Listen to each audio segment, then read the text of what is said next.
सभी को गुरु पूर्णिमा की हार्दिक शुभकामनाएं। आज जितना अधिक हो सके उतना गुरु नाम को जपो, जितना हो सके गुरु का ध्यान करो। विचार लाओ मन में कि गुरुर ब्रह्मा गुरुर विष्णु गुरुर देवो महेश्वराय गुरुर साक्षात परम ब्रह्म तस्मै श्री गुरुवे नमः। संसार में गुरु से बड़ा कोई नहीं है, जो कुछ है वो गुरु है। इस तरह अपने गुरु को हृदय में धारण करो। परमार्थ के मार्ग पर अभी जो नहीं कर पाए हैं हम, वो करने का प्रण लो और अभ्यासरत रहेंगे। गुरु का आशीर्वाद सर पे है हमारे, और हम वहां तक जरूर पहुंचेंगे जहां तक हमें गुरु ले जाना चाहते हैं। इस संसार में गुरु के अलावा कोई नहीं है जो हमें इस संसार के जंगल से निकाल सके, क्योंकि संसार की माया से हम उलझे हुए हैं। गुरु बिन कोई नहीं दर से, निकाले मोही इस बन से, कांपती मैं फिरूं जम से, छुड़ावे कौन इस डर से। हमारी आत्मा इस तरह से गुरु के आगे गुहार लगा रही है कि भाई गुरु के बगैर कोई नहीं है जो इस भवसागर से हमें पार ले जा सके। आज मैं आपको महाशून्य की समाधि के विषय में बता रहा हूं कि महाशून्य की समाधि अंतर में कैसे लगाई जाती है, इसे लगाते वक्त क्या क्या ध्यान करना चाहिए, और महाशून्य की समाधि में कौन कौन सी बाधाएं हैं जो हमें ये नहीं करने देती। इस महाशून्य की समाधि को लगाने का लाभ क्या है, और ये महाशून्य की समाधि किस रूहानी मंडल पर लगाई जाती है। तो शुरुआत करते हैं। भाई इस समाधि की शुरुआत होती है इस त्रिकुटी से, सहस्त्रदल कवल से इस समाधि की शुरुआत होती है। भाई एक आसन हम घर में बिछाते हैं ना, उस पर फिर बैठते हैं पालथी मार के, फिर आंखें बंद करके सहज रूप से श्वासों को सामान्य करके अपने ध्यान को इस जगह ले आते हैं।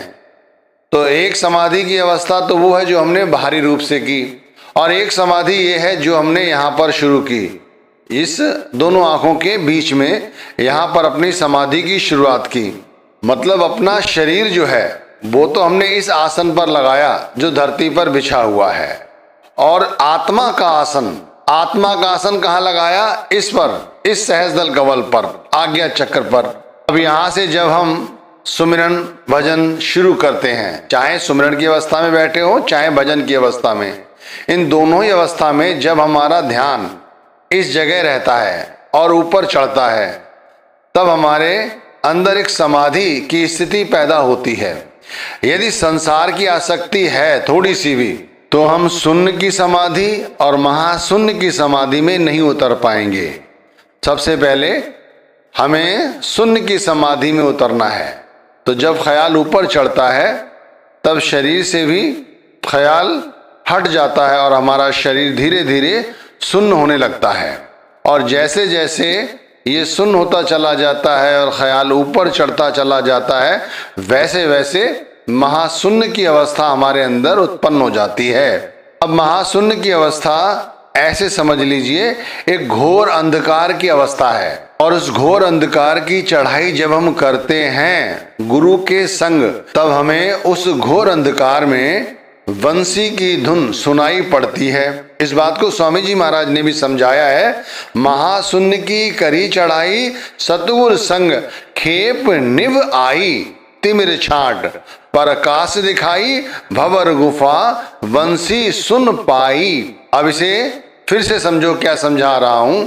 हम एक आसन बिछाते हैं, उस पे बैठ जाते हैं, फिर वही आसन इस आज्ञा चक्र पे लगाते हैं, पर ये आसन वैसा आसन नहीं है जो कपड़े का बना हुआ है।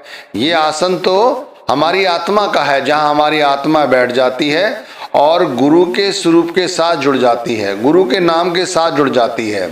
फिर ये ऊपर चढ़ती है, ऊपर चढ़ते हुए ये गुरु के सूक्ष्म स्वरूप में तब्दील हो जाती है, यानी उसे गुरु का रूहानी स्वरूप नजर आता है। ये स्वरूप हमें घोर अंधकार की ओर ले जाता है। घोर अंधकार, वहां सिर्फ अंधकार ही अंधकार है और कुछ नहीं।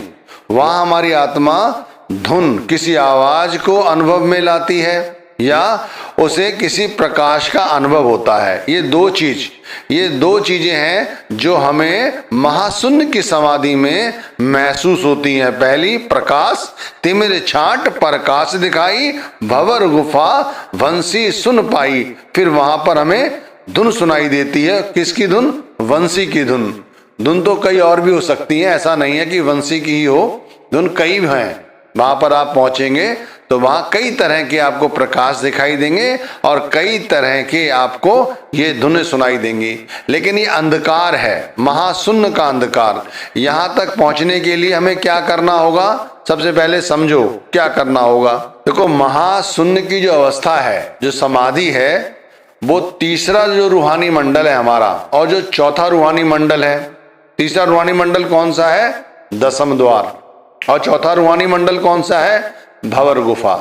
ये दो जो रूहानी मंडल है, इसके जो बीच का स्थान है, वो है महाशून्य का स्थान। जब हम अभ्यास करते हैं और इस तीसरे रूहानी मंडल को पार कर जाते हैं और चौथे रूहानी मंडल में हमें प्रवेश नहीं मिलता। क्यों नहीं प्रवेश मिलता? हमें इसलिए प्रवेश नहीं मिलता क्योंकि वो जो अंधकार है, जो महाशून्य का, वहां पहुंचकर सबसे पहले हमें ये दो अनुभूतियां जब तक नहीं होंगी तब तक हमें ये जो चौथा रूहानी मंडल है भंवर गुफा, इसके अंदर हमें प्रवेश नहीं मिल सकता। ऐसे शुरू में कहा कि महाशून्य की अवस्था के लिए सबसे पहले हमारी जो मति है, जो श्वान की तरह यानी एक कुत्ते की तरह संसार में जी रही है, उसे सही स्थिति में लाओ। घर घर फिरे स्वान मत लिए, झूठ झूठ विष खातारी। ये जो संसार में जी रहे हैं ना, घर, बच्चे, परिवार, कारोबार, ये शरीर, ये सब झूठ है। स्वान की तरह हम इसी में पड़े रहते हैं। ध्यान रखिए, धन संपत सुख चाह उठाई, मान मनी मद मातारी। जब तक इन चीजों से ऊपर नहीं जाओगे तब तक शून्य और महाशून्य की अवस्था प्राप्त नहीं होगी। सबसे पहले अपने मन को इन आसक्तियों से हटाओ। इन्हें हटाकर फिर सबसे पहले शून्य की समाधि में उतरो। शून्य की समाधि हमें महाशून्य की अवस्था तक ले जाती है। देखो, शून्य की समाधि का मतलब है हमें एहसास होता है कि हम अभी जीवित हैं, हम बैठे बैठे सुमिरन भजन कर रहे हैं। और जब महाशून्य की अवस्था में पहुंच जाते हैं तब ऐसा होता है कि हमारा सारा शरीर ही शून्य पड़ जाता है। हमारी आत्मा चेतन है, अभी भी शरीर में रहेगी और है, लेकिन फिर भी हमें इस चीज की एहसास नहीं होता। बस शब्द है, शब्द का प्रकाश जो हमें दिखाई दे रहा है, ये तीसरे और चौथे रूहानी मंडल के बीच में वो धुन है जो सुनाई दे रही है। इन तीसरे और चौथे रूहानी मंडल में बस यहीं से हमें ऊपर चढ़ना है और उसमें प्रवेश करना है भंवर गुफा में। आपको एक और रहस्य समझा रहा हूं। आपने महाकाल के विषय में बहुत कुछ सुना होगा, महाकाल, पर आपको शायद ये नहीं पता कि महाकाल स्वयं धनी है। भाई, कहाँ का धनी है? महाशून्य और भंवर गुफा, इसका धनी है महाकाल। जो महाकाल की भक्ति करते हैं और यदि वो समाधि नहीं लगाते, अंदर जाकर उस महाकाल की खोज नहीं करते, तो समझो उन्होंने कुछ नहीं किया। जिसकी महाकाल के साथ सानिध्य है, जो भक्ति करते हैं, उन्हें चाहिए कि वो जाने कि जो भंवर गुफा है, जो महाशून्य है, उसका वो धनी है। जो महाकाल की भक्ति करता है उसे किसी का भय नहीं होना चाहिए, और यदि भय है तो फिर अभी उसने महाशून्य की समाधि में अभी अपने आप को नहीं उतारा। आप नाम से ही समझिए, महाशून्य, महाकाल, नाम कितने आपस में मिलते जुलते हैं।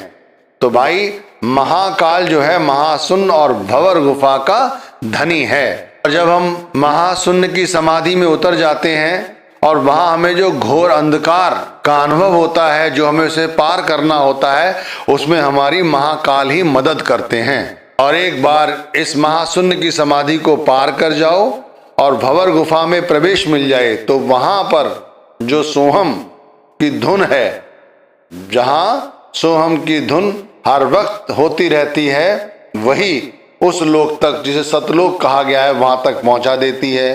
भंवर गुफा ढिंग सोहम बासा, स्वामी जी महाराज ने कहा है, बहुत अच्छी तरह से समझो क्या कह रहे हैं वो। भवर गुफा ढिंग सोहम वासा, सत्य लोक सत नाम निवासा।